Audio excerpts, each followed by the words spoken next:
Native Americans create America's first democracy that later inspires the United States Constitution. Shaped Mississippi swampland into the largest pyramids on the planet. Carve Andean mountain slopes into fields that feed millions. They domesticate plants that provide 60% of the food consumed in the world today. Native Americans invent a way of life intimately connected to earth, sky, water, and all living things. Being in the Grand Canyon, to me, is like a womb. What this art represents is very sophisticated thinking. These ancient people were keen observers of everything. At the intersection of modern scholarship and native knowledge is a new vision of America and the people who built it. This is Native America.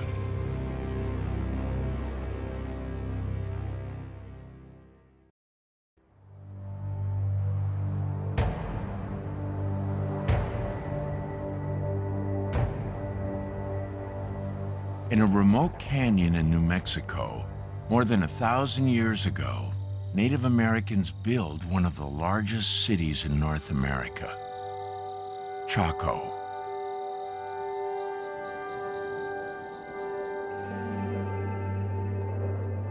Today, all that remains are crumbling stone structures, long abandoned and largely forgotten.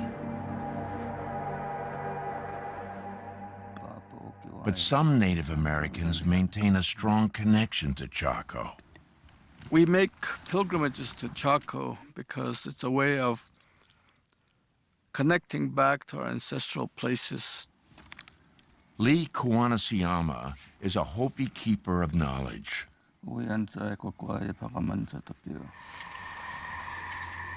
The Hopi are one of the Pueblo communities, the most ancient peoples living in the Southwest.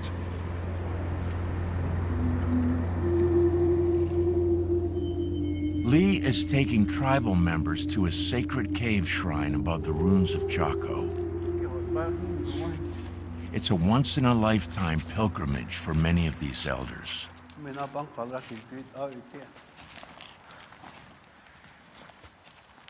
The Hopi have never shared this private ceremony outside their community. They offer cornmeal and eagle feathers in gratitude. Today is a very important day for all of us to be here among our own ancestral people. Chaco is a very significant place. A lot of people with high spiritual power and knowledge settled there. It was a place where a lot of great teachings happened. Through the eyes of the Hopi and other native peoples, this city is still alive. These ruins are ancient skyscrapers filled with hundreds of rooms. Their walls carefully aligned to the sun and stars. They transform the surrounding desert into gardens and fields of corn. The Hopi believed Chaco was a place where thousands of people came to learn about Earth's natural forces. They share secret knowledge, prayers, and practices about how to influence the elements, wind, clouds, and rain. Here, 1,000 years ago, in the desert of the American Southwest, was a thriving center of science and spirituality.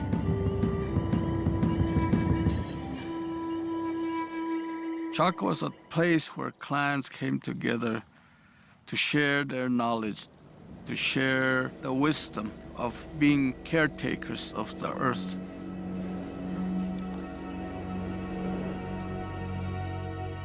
Now, An archaeological discovery is showing the extent of Chaco's influence and just how far people would travel to come here. Archaeologist Patty Crown led the investigation. This is room 28, a small room, but one that has been critical in our understanding of Chaco. First excavated in 1896, room 28 contained dozens of cylindrical pots. They really seemed to be drinking vessels. I just wasn't sure what they might have been drinking in them. Patty took a closer look using forensic technology, and what she found was a complete surprise. Chocolate. Chocolate comes from the cacao bean, and cacao only grows on trees in the tropics of Central America, more than 500 miles away. Here, chocolate was considered food for the gods, used in ceremonies where it was poured between vessels, shaped like those found in Chaco. The cylinder jars are actually created in sets, and so one might be placed on the ground and the other used to pour from a height, creating this cascading waterfall of chocolate with bubbles at the bottom.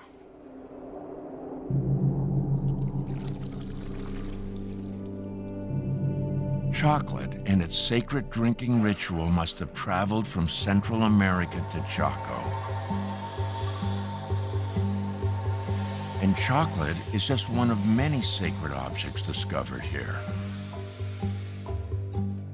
Carved shells from the Pacific Ocean and Gulf of Mexico.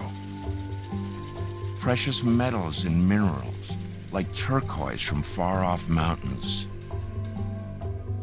Colorful tropical birds from Central American jungles over 1,000 miles away. All objects of ritual significance brought from great distances. It made Chaco part of this very, very deep and distant belief system. Remains of an ancient city. Hopi traditions about a center of great knowledge. Sacred artifacts connecting Chaco to distant cultures. A new picture is emerging of this remote room. In a world of cities teeming with people, immersed in the science and spirituality of earth and sky. Chaco is a metropolis of ideas and beliefs that span 2 continents.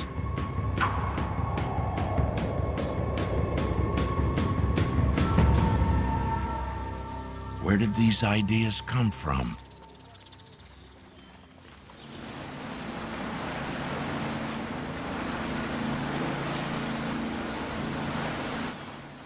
The story begins far from Chaco. Artists and perhaps scientists.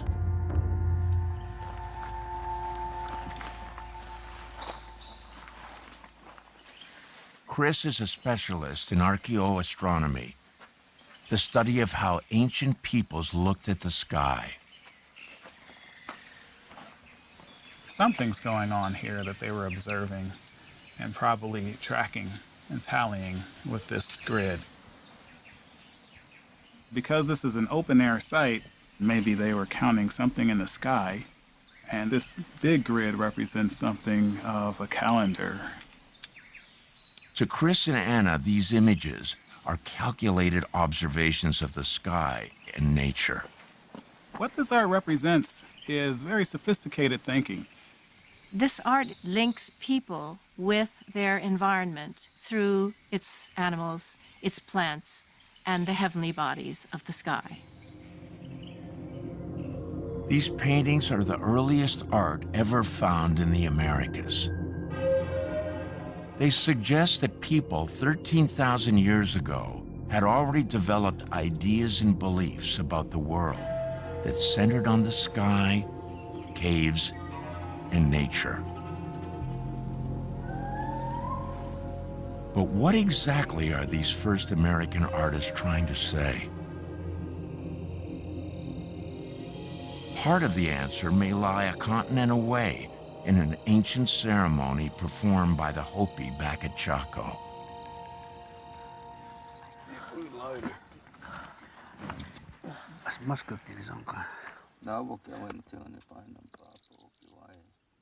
The reason we do these pilgrimages is to continue our connection to places like Iupkoive, which is the Hopi name for Chaco.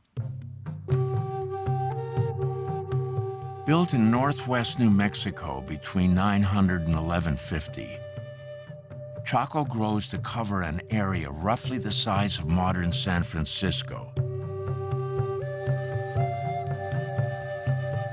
At its core are 12 great houses.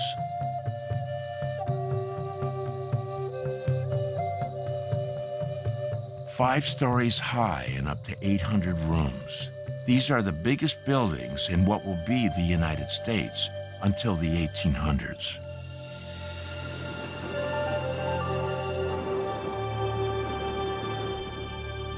Throughout the city, they also construct cave-like gathering places. They were once covered, but their roofs have collapsed with time. They are called kivas. Back home in Arizona, the Hopi still use them today. The kivas are very special settings where both men and women conduct different ceremonies. So a kiva that is 1,000 years old is a very special setting for us. Prayers and rituals inside center on rainmaking, healing, and hunting, all to ensure the continuation of life.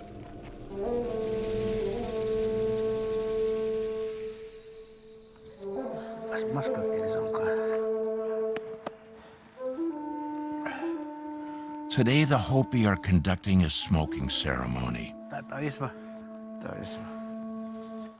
It has been passed down for thousands of years.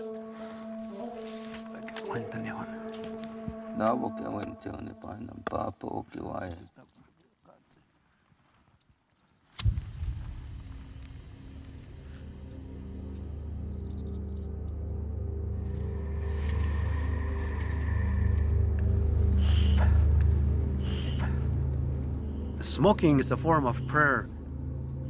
We meditate. We silently pray as we smoke.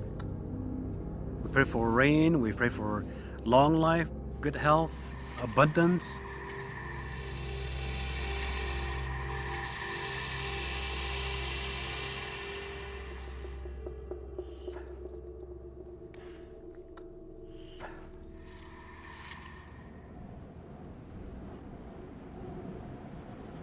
The prayers are to the environment. You take time to contemplate the power around us. The bird world, the reptilian world, the animal world, the insect world. They are part of who we are as Hopi people.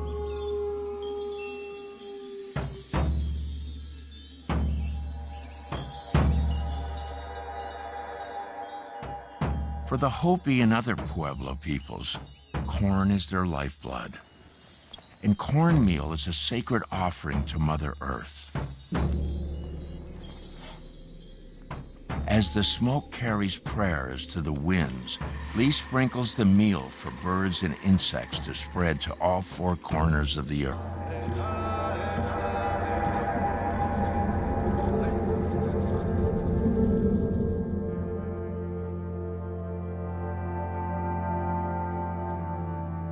Many Native American peoples share a belief that they emerged from the earth.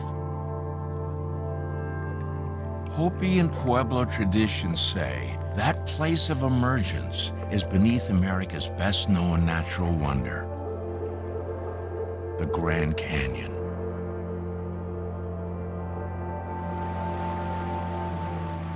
$5 million people visit each year. They come to connect with its natural beauty. But Pueblo people have an even deeper connection. This is their birthplace. When we come to a place of water, we take the water, we put it on our head, and we splash that water, we lift it and throw it into the air in the direction of Zuni to encourage rain 4 times. And then we drink the water. Jim Enod is an elder of the Ashiwi, a Pueblo group in what is now New Mexico, known as the Zuni. Jim is mapping ancient images of the Zuni's origins, carved in stone by his ancestors. Just one happy push. There we go. Thank you, Jim. He is joined by river guide Francesca Bob, who is part Zuni, and Zuni story keeper Octavia Siatua. There's some panels up here on both sides.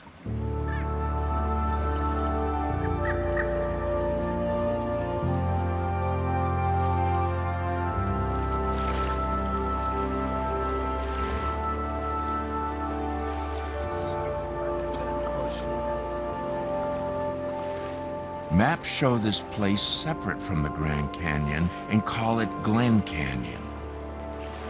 The Zuni just have one name for the whole area. We call it Chimikanakipea. In Zuni, that means the place of emergence, the place where the Zuni people came from.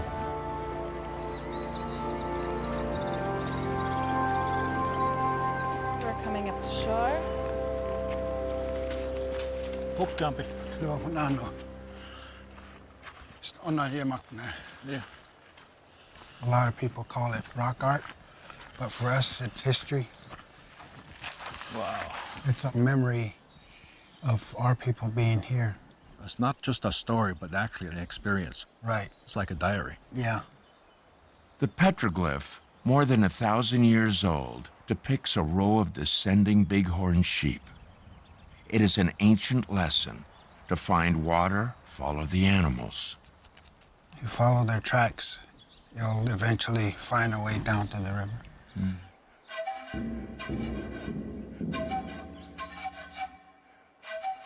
The Zuni want to both preserve and share these sacred symbols. So Jim began hiring native painters to turn Zuni history into illustrated maps. We looked at these kinds of petroglyphs and other kinds of images on ceramics, things that were woven in tapestries. We thought about the songs and prayers we have, and we decided that we can make our own kinds of maps. Their maps are unlike any others. Not limited by lines or topography, they depict cultural landscapes and living memories. The Zuni maps represent the world without defined boundaries. Many people are familiar with geometric maps with streets and roads. And then when they see Zuni hand-painted maps, they realize there's a different way of looking at the world.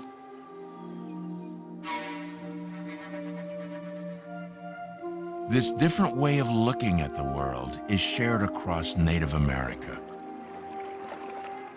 It is a reverence for place, sacred caves, underground sanctuaries, Grand Canyons, real physical connections to Earth. It's why many call it Mother Earth.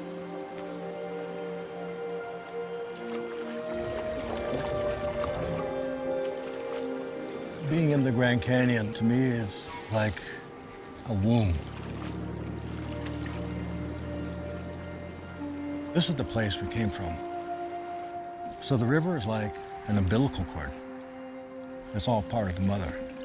And mother is the place where we began. It's our ultimate reference point.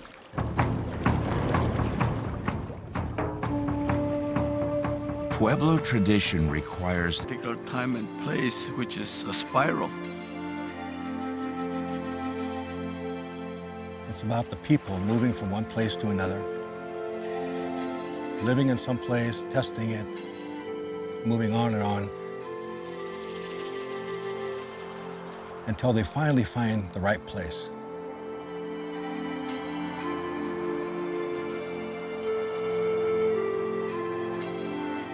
Finding the right place, the center place, lies at the heart of Pueblo belief.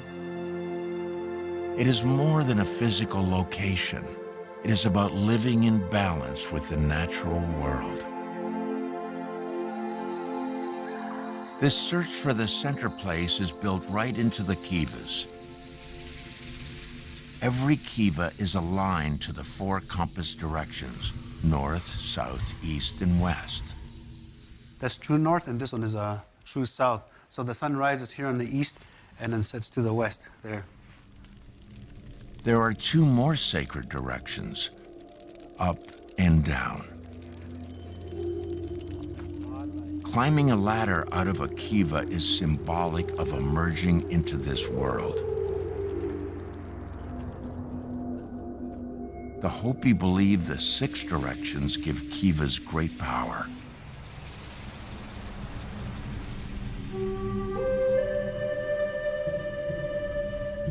The sacred power of 6 directions is shared by many peoples across Native America.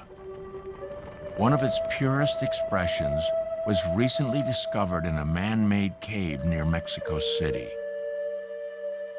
Here, almost 2,000 years ago, is the largest city in the Americas, Teotihuacan. Population 125,000.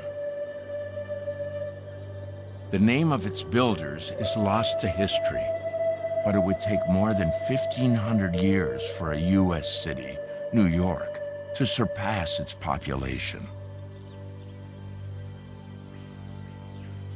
Its biggest pyramid is one of the largest in the world, after Egypt's Great Pyramids of Giza.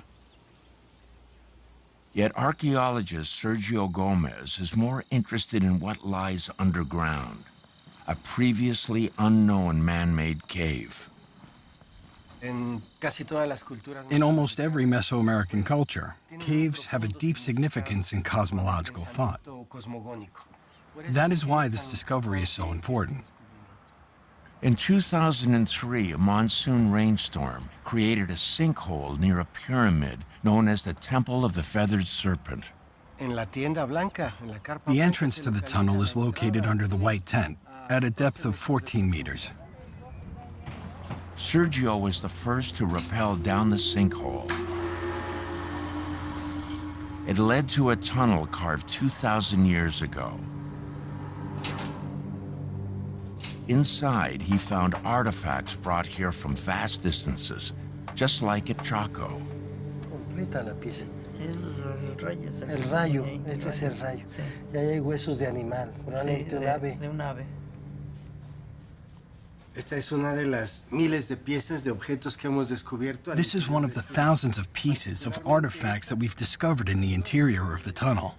It's a representation of the principal deity of both the underworld and the celestial region. Sergio believes many of the offerings symbolize heaven and earth and are carefully positioned in the tunnel. We believe that the placement of each object throughout the tunnel had a particular meaning. They were not just placed there randomly. The tunnel ends in a human-made cave. Its floor is sculpted to represent the underworld. Its ceiling is covered in artificial starlight, mimicking the cosmos.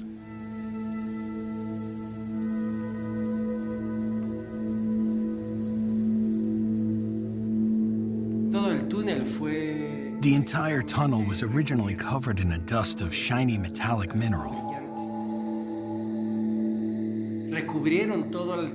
They covered the walls and ceiling of the tunnel, so it's as if you were seeing the sky and the stars twinkling. In this cosmic sanctuary of stars, Sergio finds two stone figures, statues that depict the first man and woman in the city's origin story. Sergio laser scans the tunnel.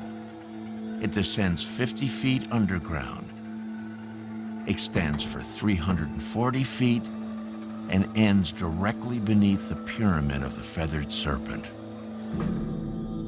Here, the Teotihuacanos place the founding couple within 16 inches of the exact center of the pyramid. We are positioned exactly under the intersection of the north-south axis and east-west axis. And above us is the peak, the central point of the Temple of the Feathered Serpent, right in this spot. They believed there was a conduit that connected this region from the underworld to the celestial region. The builders went to extreme lengths using precise math and masterful engineering to align their sanctuary of stars to the six directions. Just like the Kiva builders at Chaco, the early Mesoamericans share a belief that the six directions represent finding balance in the universe. It is a quest to find the center between the world below and the one above, between caves and the cosmos.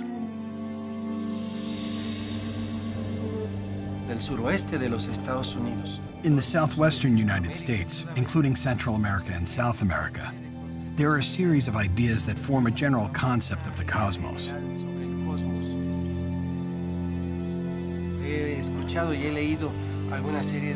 I've heard and read of the ideas the Hopi have about the cosmos and how the universe was created.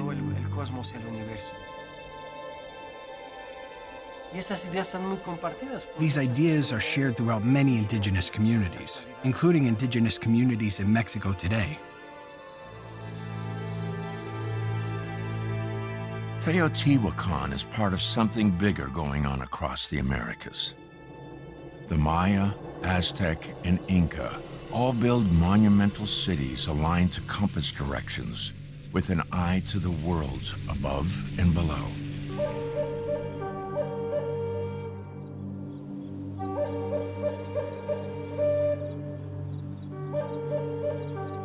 And at Chaco, the builders extend the science of six directions to apply not only to place, but also to time.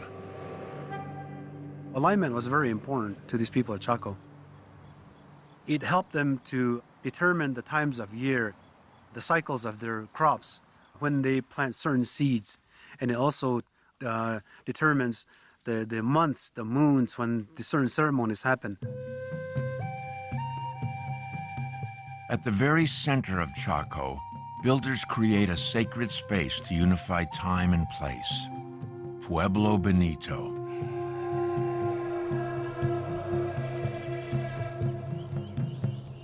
It is the largest of the city's 12 great houses, with over 800 rooms and 30 ceremonial kivas.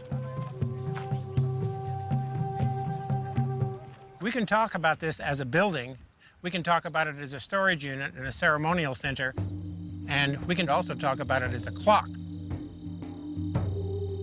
Park ranger G.B. Cornucopia came to Chaco to study the stars 30 years ago and never left.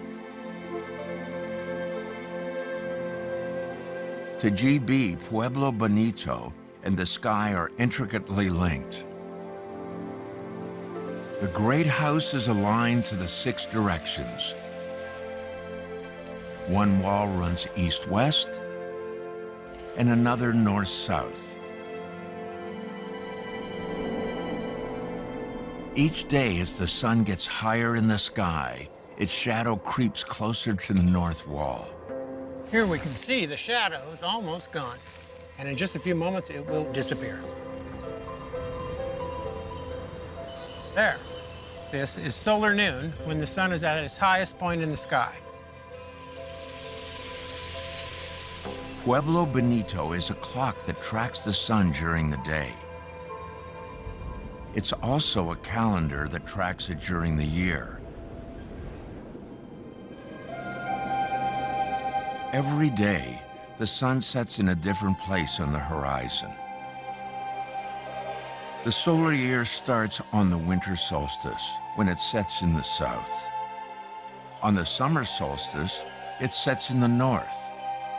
The 2 days halfway in between them are called equinoxes. And today, on the fall equinox, the sun lines up with the east-west wall. We're between the two extremes. When it's really hot in the summer, summer solstice, and when it's really cold in the winter, winter solstice. We're at that midway point. The north wall tracks the day. The west wall tracks the year. Built to the 6 directions, Pueblo Bonito unites place and time.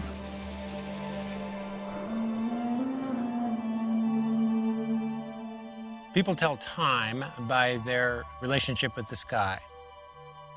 Now, most of us have forgotten that because we have devices that represent time. We've got watches and calendars and clocks. But if you've got good markers on your horizon, you can predict the seasons so that you can prepare for ceremonies, agriculture, all manner of things. The people of Chaco look to the sky to guide their agriculture and their ceremonies. Their city is the physical embodiment of their worldview. It is a way of living that is both a scientific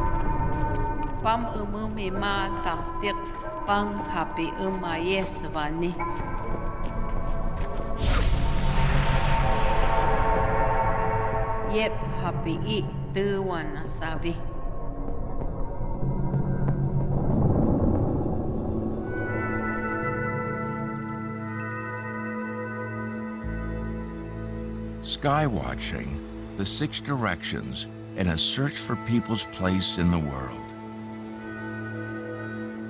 These ideas are found throughout the Americas. They are part of a foundational belief system shared between distant and diverse cultures. Where does this common belief come from? The Chumash may have an answer. Their ancestors were the first coastal settlers of what is now Southern California. My ancestors were far better paddlers, far better navigators, far better fishermen, far better craftsmen than I will ever be.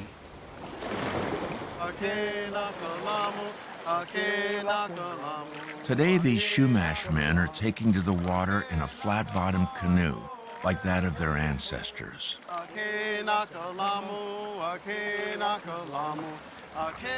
Water's life. It's such a great teacher of respect. It's a great teacher of power. It's a great teacher of calmness. Long ago, water taught the Chumash a lesson they still practice. The best time to paddle is at night. That's when the ocean is the calmest. It's so dark that you can barely see the paddler in front of you. You feel your paddle hit the water and come out. It's powerful. Far at sea in the dark of night, the Chumash look to the stars to guide them, just as their ancestors did. At a very early stage, we saw the Milky Way as a way to chart our way across the islands.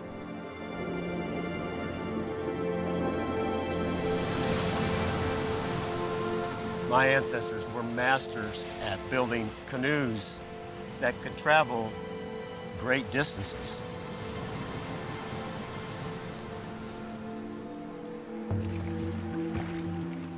Their mastery of the stars and seafaring enabled the very first Americans to move quickly down the coast and across the continents.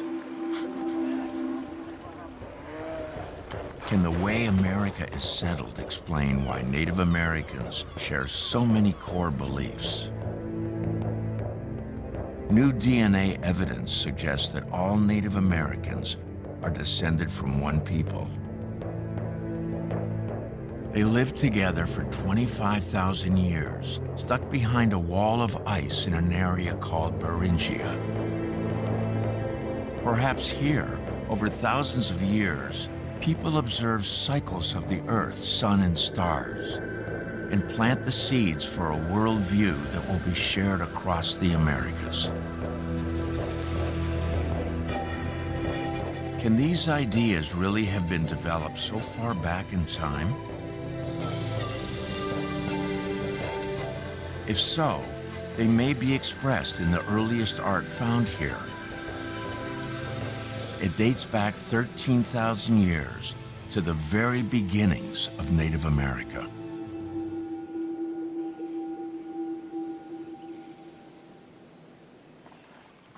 Anna Roosevelt and Chris Davis re-examined the rock paintings in Brazil's Amazon rainforest.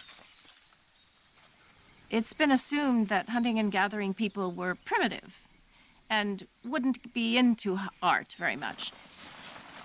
But everywhere you go in this rocky area, you find a painting. Chris believes the paintings may relate to the sky. All of the rock art's facing the west. So maybe there was something important in the west, maybe sunsets.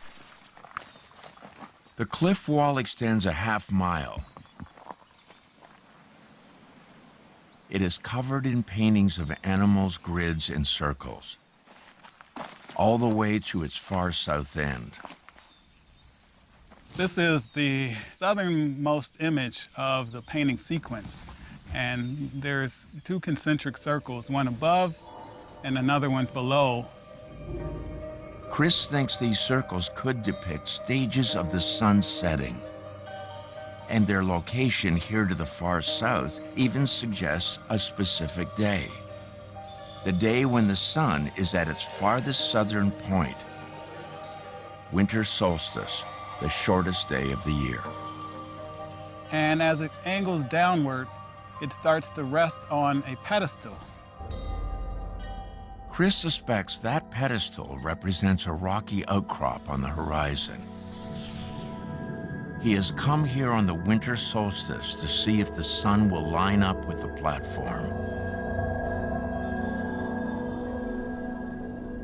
If there's a match, we should see it today.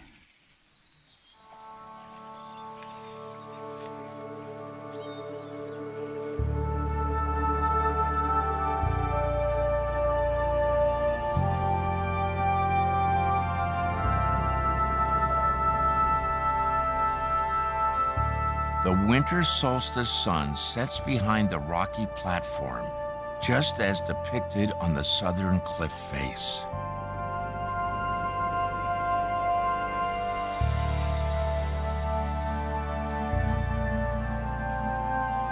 What's more, art on the northern end of the cliff marks the summer solstice. At the northern end, we have a match with the summer solstice. In between, there are images of animals, perhaps constellations, and other important resources. They are recognizing connections, associations, that when the sun is at this particular point in the sky, these animals are most active, or these changes occur in the environment. 8,000 years before England celebrated Stonehenge, Native Americans paint a cliff face to transform a mountain into a three-dimensional solar calendar. It is the earliest evidence of tracking astronomical events in the Americas. They created a calendar that you can walk through, pictographic almanac, that encapsulates this landscape. The calendar expresses an intimate knowledge of their new world. Caves and mountains provide shelter.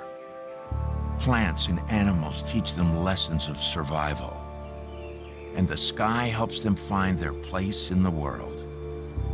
These same foundational ideas, shared across 2 continents, are already established at the very beginning of Native America. They were not just living off of the land. They were actually trying to figure out how to better place themselves in the landscape.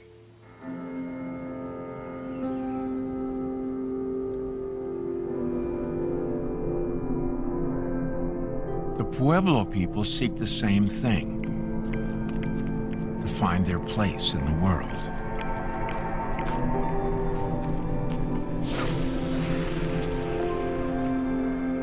They discover it in America's Southwest. The migration stopped here in this America in the Southwest. We came here to the center, and this is where we all conduct our ceremonies and to bless the world like Masa instructed us to do.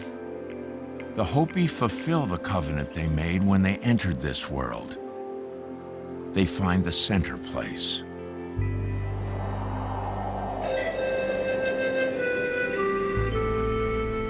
Along the way, they create Chaco,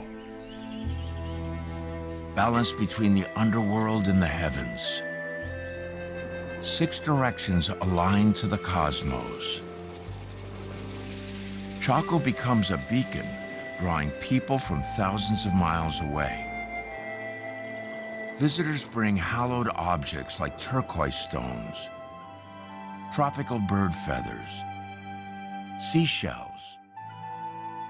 and chocolate. Both cacao and scarlet macaws are tropical species that were brought from a great distance into Pueblo Bonito.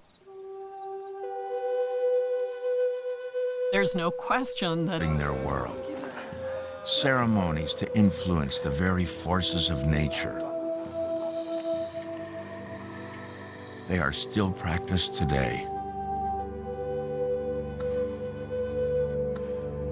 In the ancient Kiva at Chaco, the Hopi elders conduct their smoking ceremony to make rain. You offer your own private prayer, and you speak to the spirits of our ancestors. You offer these prayers in hopes they, in turn, bless us with rain.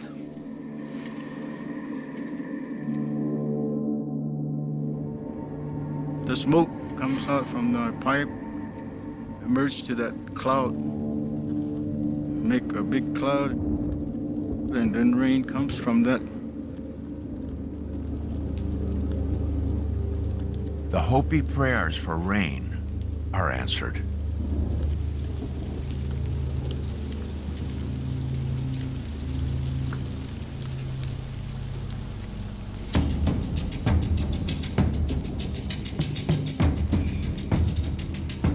Just like Hopi tradition says, Chaco was a special place to study the forces of nature.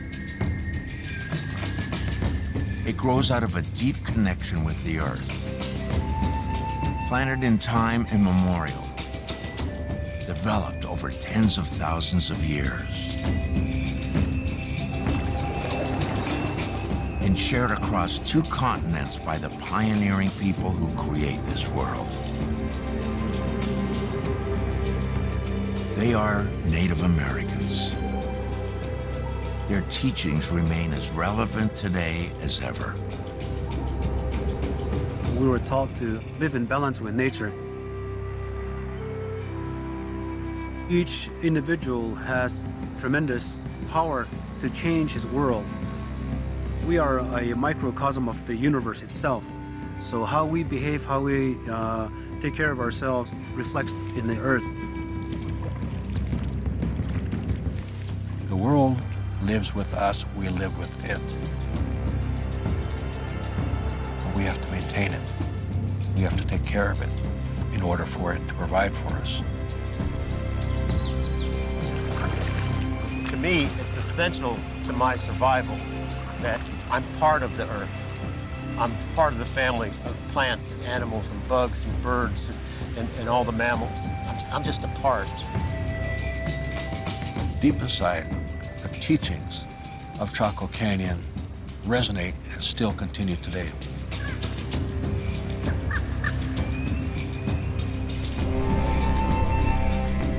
Native Americans find their place among earth, sea, sky, and all living things. Through careful observation over tens of thousands of years, they form an intimate relationship with their world. A world that